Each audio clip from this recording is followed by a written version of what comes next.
Kad su dobri ćevapi, ode 100. Prilike za sat vremena pojedem 100 komada.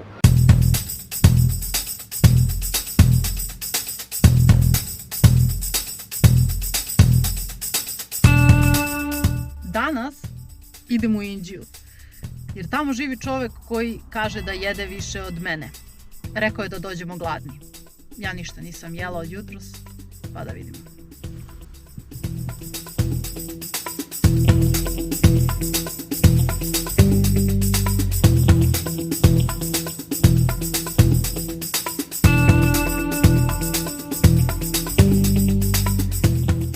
Da znaš, evo nas kod Genex Kule. Da. Deki nas čeka, nervozan je i gladan. Da vidimo šta će sad pojesti, da ne kažem koga.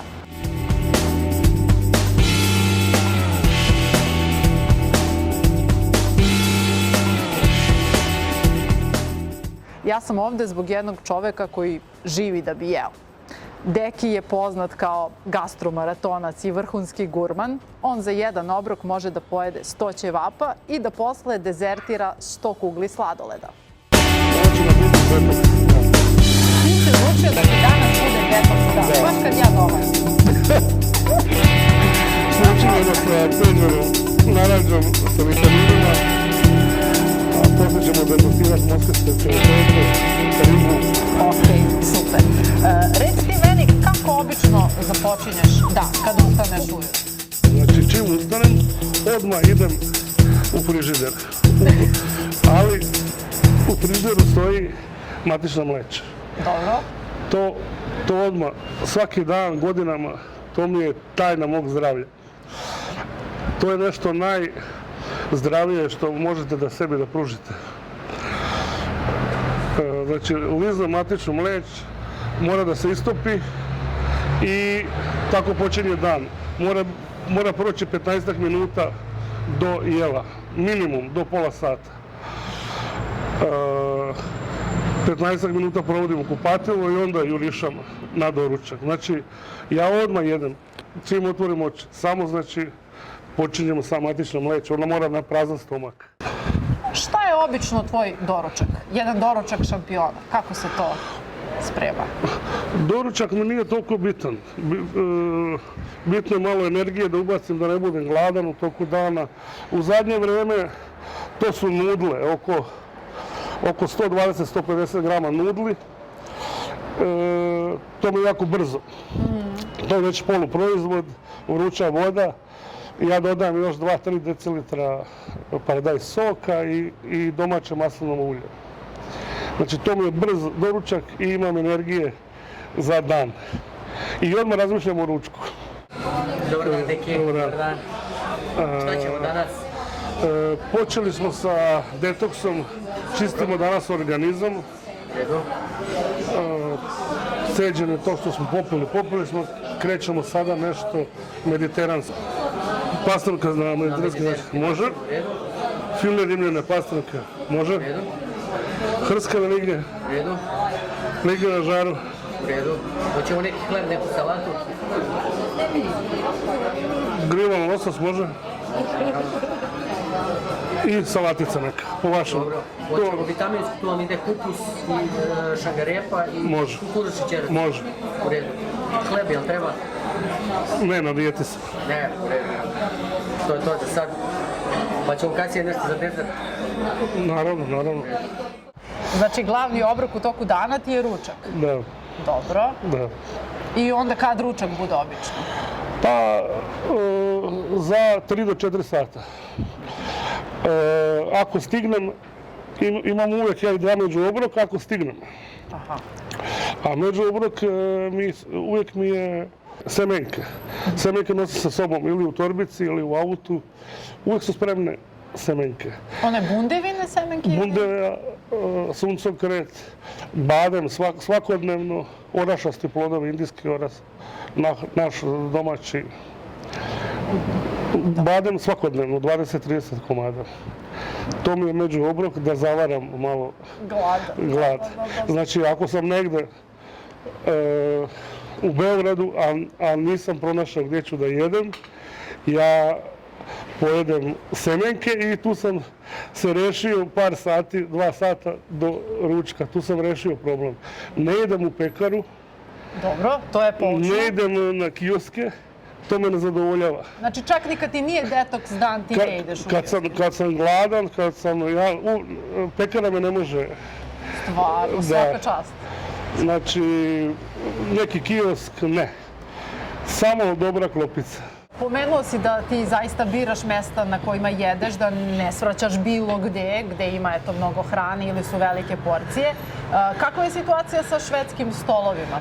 Znači, svi misle po mojim gabaritima da je meni bitna količina klope. Ne, bitno mi je kvalitet. Da jedemo, da bude to ukusno. Svi koji me znaju, znaju da sam probirljiv i stvarno neću da jedem. Ako mi se nešto ne sviđa, nema jela. Što se tiče švedskog stola, ove kafanice, ove manje restorani, poslije moje gostovanja ukidaju švedski stol, kaže to se ne isplati. Ali ima jedna lepa priča, a i tu je veliki švedski stol preko cijelog hotela. To je hotel Olimp na Zlatiboru. Tu imamo dogodovštinu, jako lepu, gostovala reprezentacija košarkaška i rukometna. Su gostovali u hotelu. A to ću ti kasnije ispričati. To je za ručak što se dešavalo. A za doručak išli smo ja, moj kum i 2 devojke. I oni krenu na kafu, cigare, a ja odmah krećem na švedski stol. A devojke su prvi put bile u hotelu, mi smo dolazili. Mi smo već stalni gosti u hotelu. Veličine ovog stola, moja tacna, ja svega natovare kobasice, jaja, svega što je bilo i to je puno tacna. I ja stavim ispred sebe. Kad ove devojke kažu, o, što si bezobrazan, stavi na sredinu, kaže da svi jedemo. Oni misle da sam ja za sve... za sve, kao pravi džentlmen. Da sam za sve donao. Ja kažem, pedala od mene, pustite video da jedem. I znači, mi smo imali švedski stol, doručak i večeru. To je super. To je super. A za ručak? A za ručak smo išli na ražanje, jagnjetina u okolini. Mačkat ili tu, odemo na jagnjetinu. I koliko količina tu bude tebi dovoljno? Kilogram jagnjetine je na Zlatiboru normalan. Tu se uzmu i zapoljci, malo se komplet lepinja pojede i tako. I posle jagnjetine, posle ručka, kaže, kum, idem ja malo da spavam. Ja kažem, idem ja malo u teretanu da ogladnim za večeru. Da napraviš mesto za mnogo večeru. smo jeli jagnjeti, idem malo da se ispucam da bi mogu večerati. Ali ja 2-3 dana snimam, dolaze momci 2 metra, višlji, jači od mene, spremni i vidim da na švedskom, tad počinje švedski stol. Pošto mi ručamo, mi idemo onda oko 7-8 na večeru. I nikad nismo vidjeli rukometaše, a oni dolaze oko 5:30. I jurišaju i sve pojede, sve počiste. Ali njima hotel sprema posebno malo jače. Malo jače meso i mnoštvo kolača. I ja to snimim. Pijem kafu i ja to snimim šta se tu dešava. Da je mnogo bolje švedski stol. Kad su oni to. Da. I ja kažem, kume, akcija. Preskačemo ručak, sutradan, i ulećemo u 5:15. Još dok ne dođu grdosije i čistimo sve. Ali mi sve počistimo i to je trajalo 2 dana. Zove nas direktor hotela na razgovor. Kaže, momci, dobri ste nam gosti, vole vas svi, vole vas konobari, kuvari, sve, obožavamo vas, pravi ste. Jer mi tu sve i čašćavamo i družimo se. I direktor, dobar čovjek, kaže, ajde rešimo problem. Sportisti se žale, kaže, sve im pojedete. Oni moraju da imaju 3 obroka jaka, sve im pojedete, ništa im ne ostavite. Kaže, ajde rešimo problem. Za večeru imate šta god hoćete, šta god poručite, mi ćemo vam napraviti, nemojte uopšte, pošto dolazite kasno, ako nešto nema, slobodno tražite. spremit će vas. A što se tiče kolača, kolače ćemo vam donositi u sobu. U apartman. Samo da vas isprate iz sale. Koje hoćete kolače, ja odmah tulumbe, baklave i još neke krempite. Kaže on, danas ćemo vam spremiti tulumbe i baklave, a ovo je malo teže. Ovo ćemo sutradan. I mi izlazimo oko 8 uveče u grad, 9. Donose konobari mala tepsica baklava, mala tepsica tulumbi. Ja već snimio, bit će pokolj. I ja kažem, kum, meni se ne ide, a zna on mene, znaš, meni se ne ide, nešto mi nije dobro, ne ide mi se. Tebi se više ide u tepsiju baklave nego u izlazak, dobro. I, ajde, kaže. I uglavnom jedemo život, kafić, diskoteka, ali ja non stop kukam, meni misli non stop. U tepsiji? Da. Znam da je bio sneg je padao, baklave smo ostavili na terasi. Na sisu, da. Tu je najbolje da se temperiraju. Ja cijelo vrijeme razmišljam, ja ništa, totalan aut, takav sam ja za klopu. Znači, samo razmišljam o tome, propalo mi veće. Oni piju, vesele se, sve, ja samo razmišljam. Ali ja sam pošten, sa mnom, ja ću pola povesti, pola ću njemu da ostavim. I ja se izvučem, oni zaboravili za to, ja se izvučem oko 1 sat. Ja ga ne mogu, idem, spavam se. I ja odmah, baba. I pola tepsije baklave, pola tepsije tulumbu. I ajde još jednu, pa još jednu, i ostane jedna baklava, jedna. I ja smislim plan. Ja kažem, ajde i to da ja pojedem, pa ću reći da je neko mazno. Sva sreća da sam se zaključio. Kum dolazi ujutro rano, a on voli to kad popije, kad dođe života, voli slatko da pojede. To mu prija. Nema ništa, nema ni tepsije. Ja sakrio tepsije, ja tepsije sakrio u ormar. Drao se, i to je bio veliki apartman, ali smo svako svoje sobe imali. Sva sreća što sam se zaključio, inače bi nastradao. Inače bi probio vrata. Tako, najlepši švedski stol nam je bio u Olimpu. Tamo, da. Dobro, poznate su te priče ovde, bar po Sremu i po okolini, da ste pojeli 100 kugli sladoleda, 100 ćevapa jednom, sve i svašta. A koje vam je omiljeno jelo?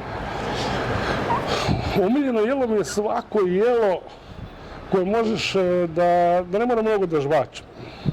Na kašiku? Znači, volim ražanje. Ne, volim tako po trbušigu sa ražnja, sve jedno je jagnjetina, prasetina, sač. Volim neke gulaše, tako. Manje žvakanja. Zubi su mi se poravnali. Sa mesom ne mogu više toliko da žvačem. Moramo naći nekog sponzora da mi napravi nove zube, nove kljove, kažu moji klinci. Stavit ću 32 zuba gore, 32 zuba dole. Biću kao ajkula. A što se tiče ćevapa, kad su dobri ćevapi, ode 100. Kažu, kako to? Pa ode kad su dobri, može se, kad su vrući, kad su ukusni, može da se pojede. To je otprilike za sat vremena pojedem 100 komada. A još 100 komada mogu da pojedem u toku dana. Znači, u toku dana još 100. I ja svima kažem koji jedu sa mnom. Oni svi se zabrinu kako ja to počinjem laganini. Jer ne bojite se. Maratonac. Oni kako počinju, znaš, oni,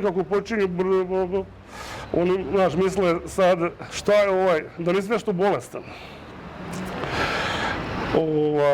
Ali koliko sam shvatila, tvoja taktika je da se jede polako i bez pauze. Ja jedem polako, bez pauze, ne stajem.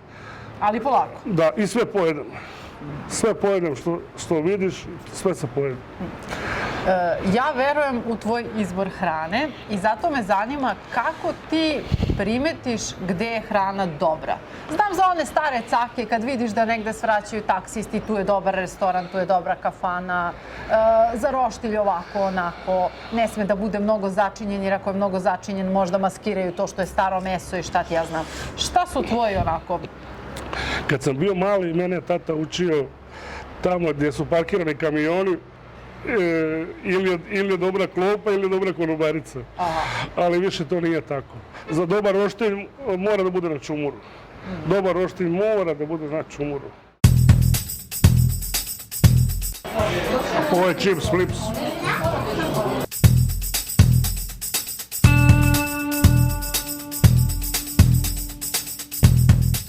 Kakvi ste vi bili kao mali? Da li ste od malena imali takav apetit ili se to sa godinama razvilo? Pa moji roditelji su bili ješni. Uvijek se dobro jelo kod nas u porodici, ali ja sam bio sportista. Isto sam mnogo jeo, ali to se nije primjećivalo. Trošile su se kalorije. Bio sam 3 godine, studirao sam u Fakultetu fizičke kulture, povredio sam kičmu. Od tad se dešava preokret u mom životu.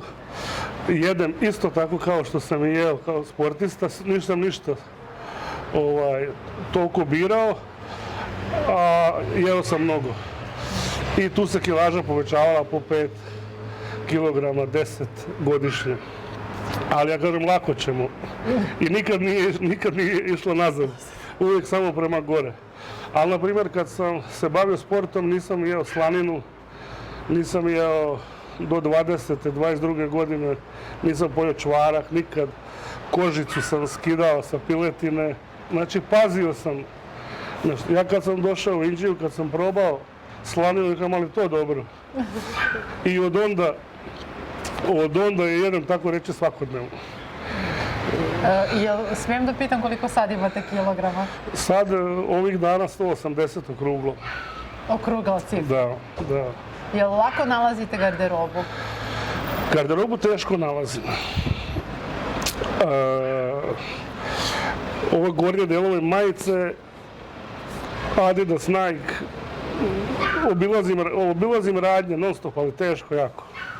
I to je većinu, vidiš, crno me otvara u struku, pantalone šijem u Army shopu, jaknu sam šijao u Army shopu.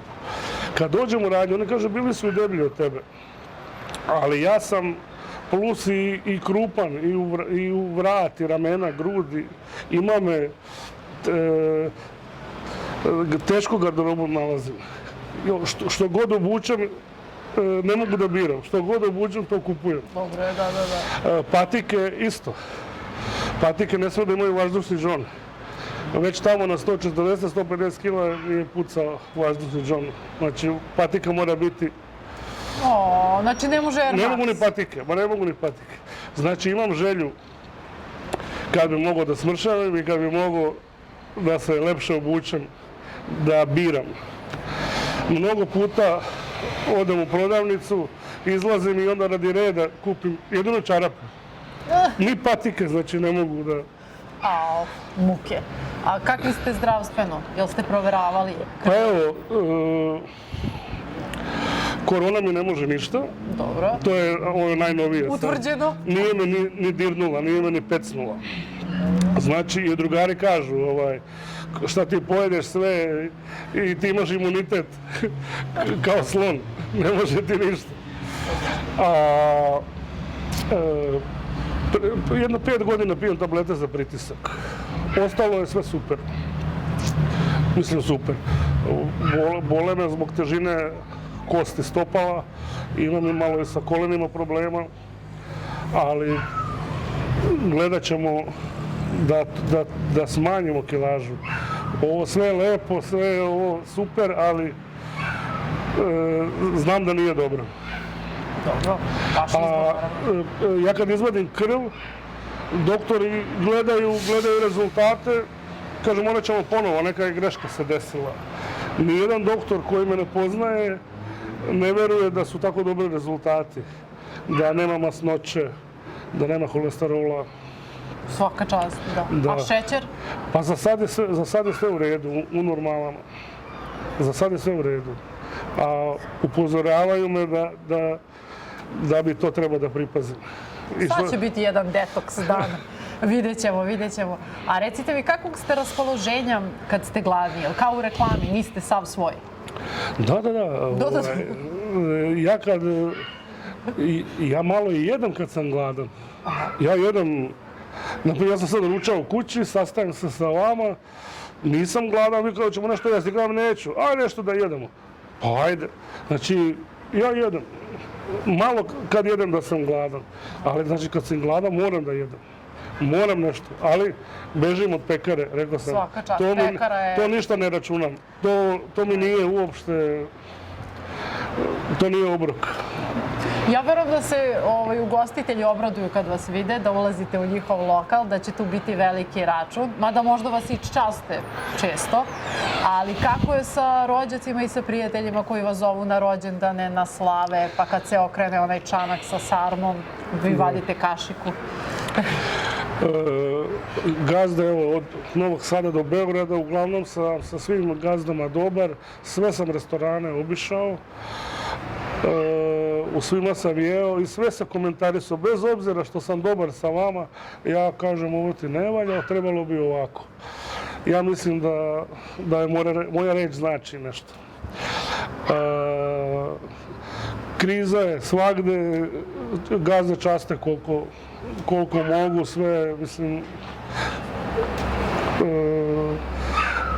obraduju se kad dođem. Sa mnom ide dobra ekipa, svi su ješni, svi su veseli.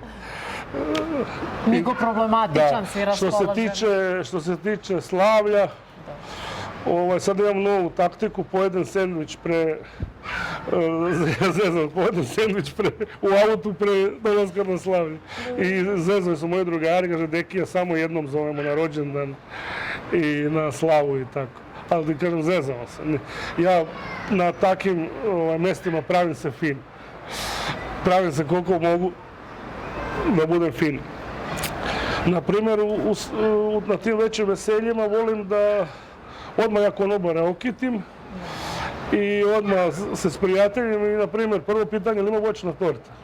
Voćna torta? Da. Oni kažu, ima, ostavite sa strane jednu, kad bude da mi donesete. I na svadbi pitam, jeste za voćnu tortu? Jedno parče, hoće, neko neće. I ja privučem sebi kašiku i pojedem tortu. Znači, torta i uopšte i kolač mora da bude sočan, mora da ima fila. Ne mogu ja tortu da jedem ako ima mnogo biskvita. Znači, ode torta samo da ima lep fil. Onako kao krempita, nešto voće. Šlag ne volim, šlag skidam. Vidim da se razumete u to što pričate, nema šta. Shvatam i ja isto tako razmišljam. Htela sam da vas pitam za inostranstvo. Kako po inostranstvu reaguju na vas i da li ste tamo možda opustošili neki švedski stol? Znam da su oni mnogo veće stipse realno od nas, budimo iskreni. U inostranstvu smo se slabo najeli, nije baš... U Austriji neke butkice. Ali oni daju male one tanjiriće za švedski stol, tako? Tako vas zeznu. Ako možemo Makedoniju da govorimo kao inostranstvo, tamo sam jako dobro jeo. A Austrija slabo? Nikako? Slabo sve. Da li nešto pijete uz hranu ili nešto uzimate kao lek da biste lakše varili, na primjer gazirano ili neki ljudi piju ranisan ili tako nešto? Nisam imao problema to da bi pio ranisan, ali u najbolje vremena kad sam najviše jeo, znači tu je svaki obrok bio, ručak je bio sa ražnja i tu se dobro jelo i bilo je slano. Tu sam dosta Coca-Cola pio. Kad sam sabrao, imao sam problema tad sa jetrom, ali meni ništa nije bilo nego na kontroli. Kaže doktor, vi pijete alkohol? Ja kažem, ne. Kaže, vama je jetra u jako lošem stanju. Pa kaže, šta pijete? Pa ja kažem, sokove. Koje sokove? Ja kažem, Coca-Cola. Koliko pijete? Coca-Cola, ja onako grubo, pošto sam u to vreme držao kafić, i uvijek neko časti. Ja čak uzmem malu Coca-Colu, samo da ne odbijem čovjeka, a opet nešto da uzmem, da se čovjek ne naljuti. I ja saberem grubo, ja imam oko 8 litara Coca-Cola popijem na dan, vodu ne pijem uopšte. I dobro, jetra je organ koji može da se regeneriše i prestao sam Coca-Colu da pijem. Nekad kad se zaželim, uzem konzervicu neku i tako isto. Stvarno Coca-Cola pomaže. Jel da? Da, ali ovako neki da nisam i to ne. To ne. A da li se nekad desilo, ne daj Bože, da ste se otrovali hranom jer je bila, ne znam, pokvarena ili nešto tako? Nije mi se to desilo nikad. Moj organizam može svašta da provari. Ja ga mogu i biciklo da pojedem. I kamen bi svario. Da. Naprimjer, dosta ljudi kad me vide, ono mi nude ljuto. Eto, na primjer, ljuto ne volim. Ljuto ne mogu, ne može, organizam ne prima i mnogo sam žedan poslije ljutoga.